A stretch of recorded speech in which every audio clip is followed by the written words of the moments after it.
Did you know that jungle camps have levels? This means that when a jungle camp dies, it will actually respawn at a level in line with the average level champion in the game, and of course, since the jungle camp is a higher level now, it actually gives you more XP as a reward for killing it, scaling with its level. Now, here's the first piece of trivia for you. At what level does the XP reward for killing a jungle camp stop increasing and instead becomes flat for the rest of the game? The answer is level 8. This piece of information is a must-know for junglers since pre-level 8 it's incredibly important to focus on clearing your camp so they continuously respawn at a higher level where they'll give you an increased reward for killing them.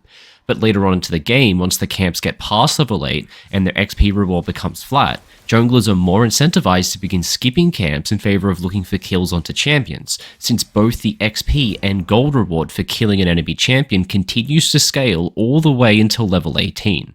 Unlike your jungle camps, who, as we just learnt, stop increasing their reward at level 8. This is the first of 10 high-level trivia questions for your favorite game that you almost certainly don't know. So kick back, keep count of how many you get right because we'll ask at the end, and maybe you'll even learn a thing or two, or 10, along the way. Now, as a small update, since they launched just over a month ago, I've already added another 3 video lessons to my Ultimate Guide to Mid Lane and my Ultimate Guide to Support. These guides are essentially video lessons for a specific role that focus on teaching you the same way that I use in all of my coaching, by giving you actionable practice goals you can use in your games while you play between the videos. I plan to continue adding even more to the already existing guides that you can get right now, and to also start work on most likely the jungle guide once the new season comes out. So head on down to the link in the video description if you want to check those out. My name's Rogue and I played League of Legends professionally for 7 years. Now I'm a full-time content creator and coach for all ranks, Iron through to Challenger. So if you want more information of what a coaching session with me will look like, you can find more information by following the link in the video description below. Let's start things off with an easy question everyone here should be able to answer. If a jungler starts their clear on a buff, in this case the blue buff, and then does a standard full clear for their opening, at approximately what time in game will their third camp respawn on their second clear, in this case the Raptors? The answer is about 5 minutes. This is incredibly important to know for jungle tracking because it marks the timer where a jungler crosses side of the map on their second clear. My simple piece of advice for you is to start with the respawn timer of the first camp and count up from there. A jungler's first camp will respawn at about 4 minutes 20, and from there you can just count up in intervals of 20 seconds on the remaining camps and that'll give you the respawn timer of their second clear. Okay, that was 2 questions in a row about jungle camp, so let's switch it up and we'll talk about minions for this one. At the beginning of the game, the mid wave arrives to the center of the lane at approximately the same time as what happens in the side lane. Then, over the course of the first 14 minutes of the game, the side waves begin to slow down their speed out of base and thus begin to arrive later than the mid wave does. So my question for you, post 14 minutes when the waves are fully staggered apart from each other, in seconds, how much later does the side wave arrive when compared to the mid wave? The answer here is about 10 seconds. First, mid wave arrives in the center of mid lane, and then 10 seconds later, the side waves arrive to their lane. And of course, if we know that the staggering from mid to side is 10 seconds, we now also know the staggering from side to mid is going to take approximately 20. This means that the time you have to clear a mid wave before moving into the adjacent side lane before the enemy is able to kill that wave can be pretty tight at times. But if you clear the side lane and then move into mid, you will almost certainly make it in time to contest that newly arriving wave, even if you mess around for a bit. Now let's move on and talk about champion base stats. If you've seen my channel before, you're going to have a little bit of an unfair advantage on this one, but I guess that's your reward for doing your homework, right? Without factoring in items or abilities, at level 18, approximately how much base armor and magic resist will the average champion have? The correct answer here is 110 armor and 60 magic resist. The difference between these two numbers can be pretty staggering, right? Most champions will finish the game with over double the armor compared to their magic resist. When you compare that to the average base stats at level 1, it becomes even more shocking since the stats at level 1 are almost identical. The actionable advice here is pretty simple for you.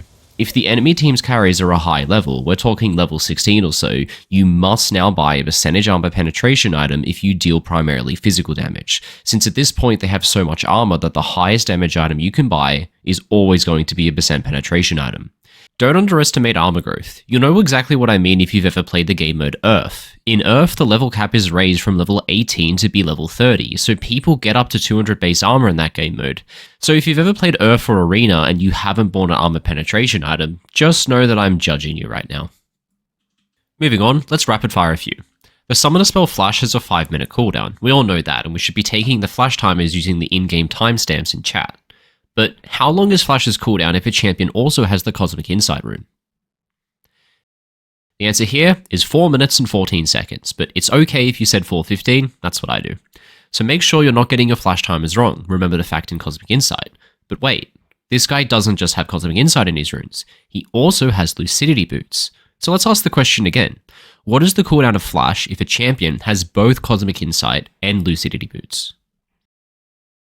The answer is 3 minutes and 54 seconds, but if you're like me, I usually like to play it safe and I just say 3:45. If you don't have these numbers memorized, you should probably learn them. It's common to take this up on a lot of engage type champions, and obviously you need to know this because if the enemy Rail or Diana has their Flash engage back up, it's going to dramatically change how you need to play a fight, because if you don't know, you might walk up thinking they don't have it and just get caught out. Another quick question for you now as well. Trinket wards when placed last for 90 seconds at level 1, but the duration of how long they live for actually increases with the average level of the champions in the game. Wards placed by a support with an upgraded support item, on the other hand, always live for the same lifespan. The question now, how long do wards placed by a support using their support item stay alive for before expiring? The answer to this one is 2 minutes and 30 seconds. Why is this useful to know? Well, often a sequence can last for over 2 to 3 minutes, and if you're confident with the timing of when the enemy support place their wards in an area, you can estimate when coming out of base if those wards have expired or not, and if they have, you can be confident to walk into an area because you know the enemy just lost vision there. Now, here are 2 really interesting pieces of information that will give you a better understanding of the game in general, both of which I've actually mentioned before on this channel.